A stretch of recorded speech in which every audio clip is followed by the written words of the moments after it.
Hi friends, welcome to my channel. இன்றைக்கி நம்ம சேனலில் ஒரு இன்ட்ரெஸ்டிங்கான ஒரு வீடியோ தான் பார்க்க போகிறோம். அதுக்கு முன்னாடி நீங்கள் நம்ம சேனலை சப்ஸ்கிரைப் பண்ணலன்னா மறக்காமல் சேனலை சப்ஸ்கிரைப் பண்ணிக்கோங்க. அப்படியே பக்கத்தில் இருக்க பெல் ஐக்கானையும் வந்து ப்ரெஸ் பண்ணிக்கோங்க. என்னோடய ரெகுலர் அப்டேட்ஸ் ஃபாலோ பண்ணணும்னு நினச்சிங்கன்னா போத் ஃபேஸ்புக் அண்ட் இன்ஸ்டாகிராமில் நீங்கள் என்னை ஃபாலோ பண்ணிக்கலாம். Both Facebook and Instagram ID வந்துட்டு நான் டிஸ்கிரிப்ஷனில் கொடுக்குறேன், செக் பண்ணிக்கோங்க. Happy morning friends. இன்றைக்கி மார்னிங் வந்து பார்த்திங்கன்னா பால்கனிலேருந்து தான் ஸ்டார்ட் ஆகுது. ரெகுலராகவே வந்துட்டு மார்னிங்கில் நான் ரெஃப்ரெஷ் ஆனதுக்கப்புறம் காஃபியோட பால்கனி அண்ட் டெரஸ் கார்டன் ரெண்டுமே வந்து ஒரு விசிட் பண்ணால் தான் எனக்கு அன்றைக்கி டேவே வந்து பார்த்திங்கன்னா ரொம்ப ப்ளசண்ட்டாக இருக்கிற மாதிரி இருக்கும். இந்த பிளான்ட் வந்து பார்த்திங்க அப்படின்னா மைசூர் மாணிக்கம் நேமு. இது வந்து ஒரு க்ரீப்பர். இது வந்து பார்த்திங்கன்னா எல்லா செடிங்கள்லேயும் சுற்றி வளைச்சி மற்ற செடிங்களையும் வளர விடாமல் டிஸ்டர்ப் பண்ணிகிட்டு இருந்தாங்க. ஸோ நம்ம வீட்டில் இருந்த ஒரு ஸ்டாண்டில் வந்து ஏற்றி விட்டாச்சு. இன்றைக்கி வந்து பார்த்திங்கன்னா லில்லியும் வந்து அழகாக பாண்டில் வந்து பூத்து இருந்துச்சு. பார்க்கவே ரொம்ப அழகாக இருந்துச்சு.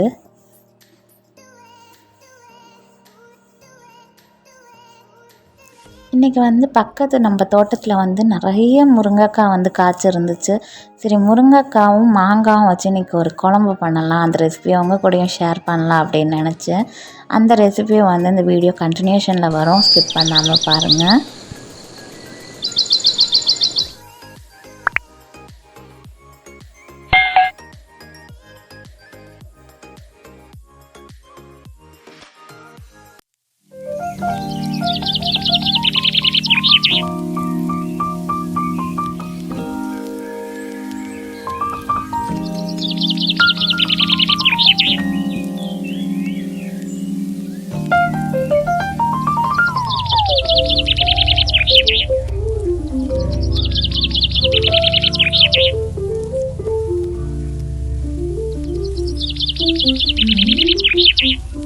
இன்றைக்கி மாடியில் வந்து பார்த்திங்கன்னா நிறைய ரோசஸ் வந்து ரொம்ப அழகாக பூத்துருந்துச்சு. பார்க்கவே செமையாக இருந்துச்சு.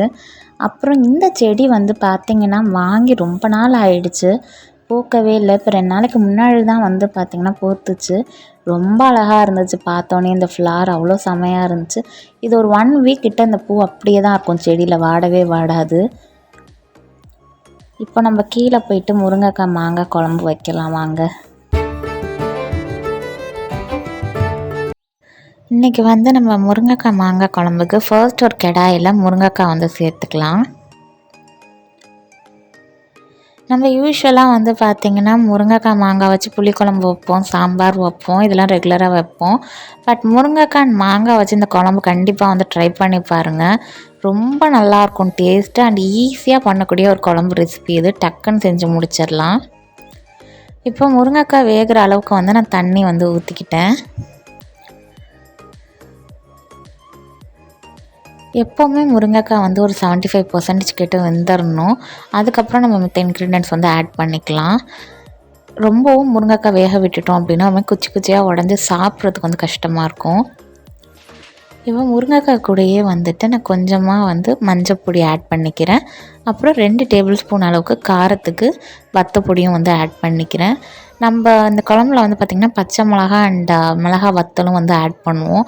ஸோ உங்கள் காரத்துக்கு தகுந்தாப்புல வந்து ஏற்றவோ குறைக்கவோ வந்து பார்த்துக்கோங்க.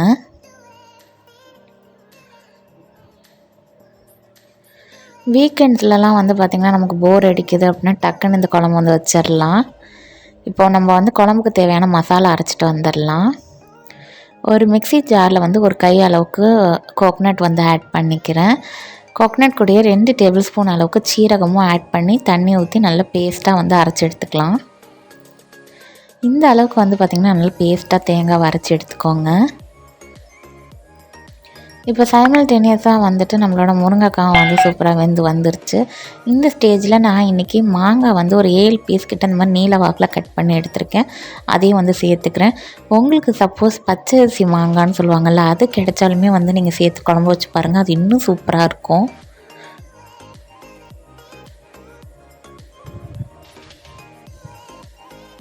மாங்காய் வந்து ஸ்லைட்டாக வெந்து வர ஸ்டேஜில் நம்ம அரைச்சி வச்சுருந்தோம்ல தேங்காய் பேஸ்ட்டு, அதை வந்து நம்ம ஆட் பண்ணிக்கலாம்.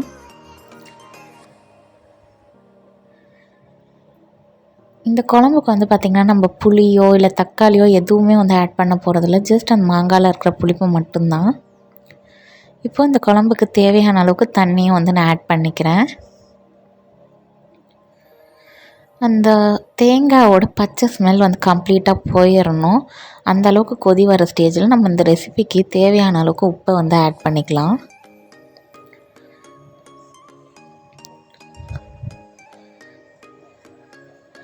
நல்லா கொதிக்க சாதம் வச்சு இந்த குழம்பு ஊற்றி லைட்டாக நெய் இட்டு சாப்பிட்டோம் அப்படின்னா அவ்வளோ சூப்பராக இருக்கும் இந்த குழம்பு. சீரியஸ்லி குழந்தைங்கள்லாம் கூட விரும்பி சாப்பிடுவாங்க இந்த குழம்பு. இப்போ நான் காரத்துக்கு 2 பச்சை மிளகா வந்து கீரி ஆட் பண்ணியிருக்கேன்.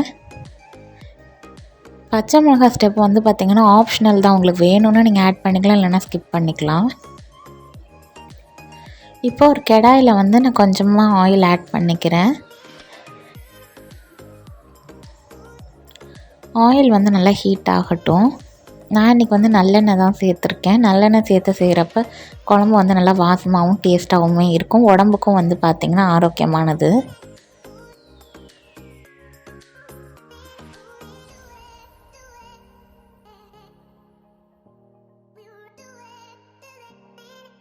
எண்ணெய் வந்து ஹீட் ஆகிடுச்சு. நான் 1 டேபிள் ஸ்பூன் அளவுக்கு கடுகு உளுந்து வந்து சேர்த்துக்கிறேன். கூடவே 3 வத்தல் வந்து எடுத்து கிள்ளி சேர்த்துக்கிறேன். கூடவே கொஞ்சமாக கருவேப்பிலையும் வந்து சேர்த்துக்கிறேன். இந்த இன்க்ரீடியன்ட்ஸ்லாம் வந்து நல்லா பொரியட்டும்.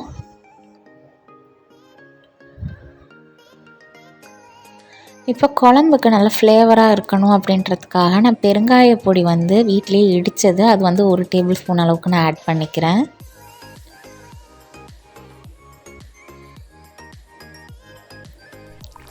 இன்றைக்கி நான் 1 கை அளவுக்கு வந்து சின்ன வெங்காயம் எடுத்து 2ஆக கட் பண்ணி எடுத்துருக்கேன். அதையும் வந்து நான் ஆட் பண்ணிக்கிறேன். வெங்காயம் வந்து ரொம்ப வதங்கிடக்கூடாது. ஸ்லைட்டாக கலர் மாறினோனையும் வந்துட்டு நம்ம ஆஃப் பண்ணிக்கலாம். ஏன்னா ரொம்ப வதங்கிடுச்சுன்னா டேஸ்ட் நல்லா இருக்காது.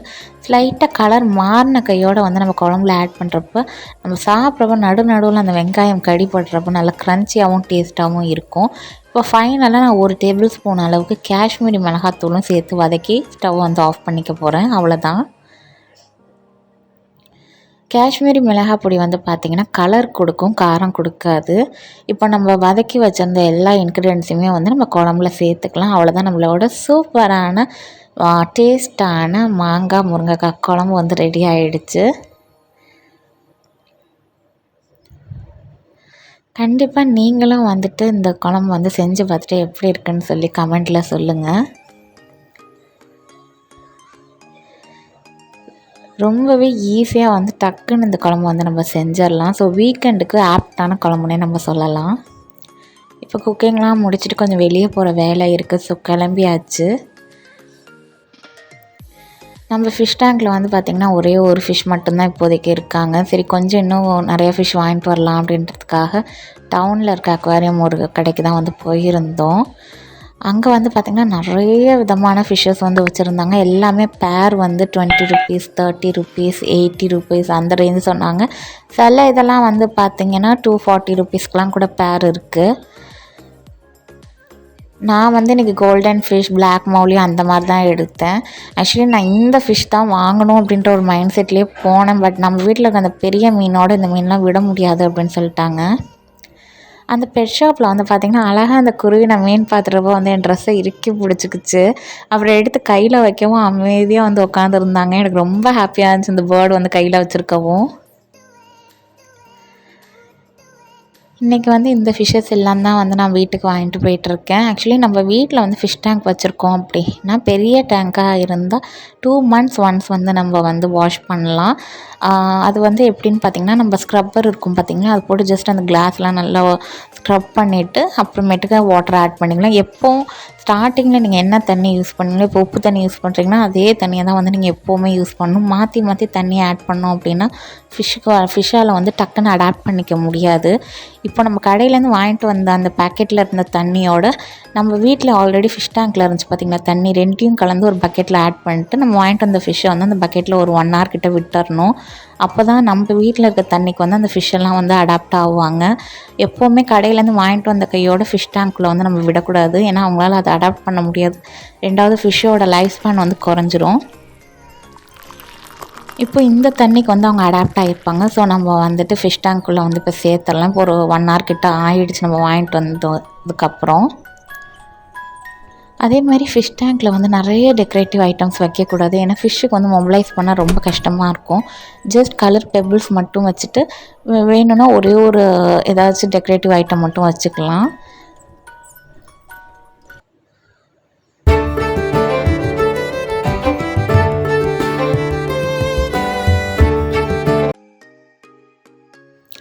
இன்றைக்கி ஈவினிங் வந்து பார்த்திங்கன்னா எனக்கு அம்மா அப்பா 3 பேருக்குமே வந்து ஏதாவது ஸ்நாக்ஸ் சாப்பிட்ணும் அப்படின்னு தோணுச்சு. 3 பேருக்குமே வந்து பார்த்திங்கன்னா சேலமோட ஃபேமஸான தட்டு வடை வந்து ரொம்பவே பிடிக்கும். நம்ம இருக்கிற ஏரியாவிலேருந்து தட்டு வடை சாப்பிட்ணுன்னா டவுனுக்கு தான் போகணும். ஸோ வீட்லேயே வந்து தட்டு வடை செய்யலாம் அப்படின்னு சொல்லிட்டு இன்றைக்கி அரை பீட்ரூட் எடுத்து துருவிருக்கேன். கூடவே ஒரு கேரட்டும் எடுத்து துருவி வச்சுருக்கேன். நான் இன்றைக்கி வெளியே போயிட்டு வரப்போயே அஸ்வின்ஸ் பேக்கரியிலேருந்து இந்த சின்ன காரத்தட்டையும் வந்து வாங்கிட்டு வந்திருந்தேன். இன்றைக்கி வந்து நான் கார சட்னி தட்டு வடையும் மயோனீஸ் தட்டு வடையும் தான் வந்து நான் செய்ய போகிறேன். அதுக்கு ஃபர்ஸ்ட் வந்து இந்த மாதிரி 2 தட்டு வடையாக எடுத்து பேக் பண்ணி வச்சுக்க போகிறேன்.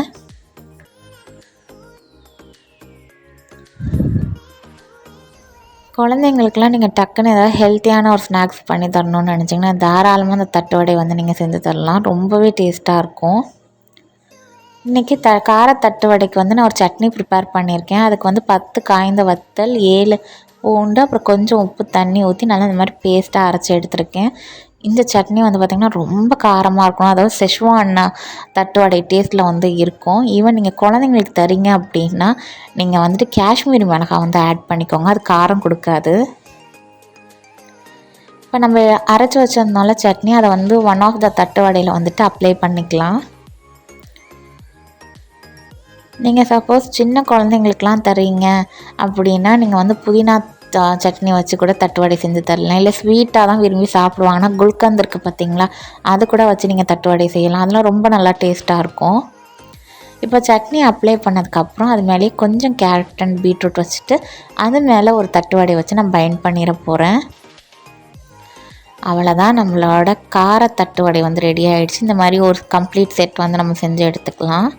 ஒரு செட்டுனா கடையில் வந்து பார்த்திங்கன்னா 5 பீஸ் கொடுப்பாங்க இந்த மாதிரி. ஸோ அந்த மாதிரி நம்ம செஞ்சு எடுத்துக்கலாம். அதே மாதிரி மயோனீஸ் தட்டு வடையும் வந்து இப்போ நம்ம செஞ்சு எடுத்துக்கலாம்.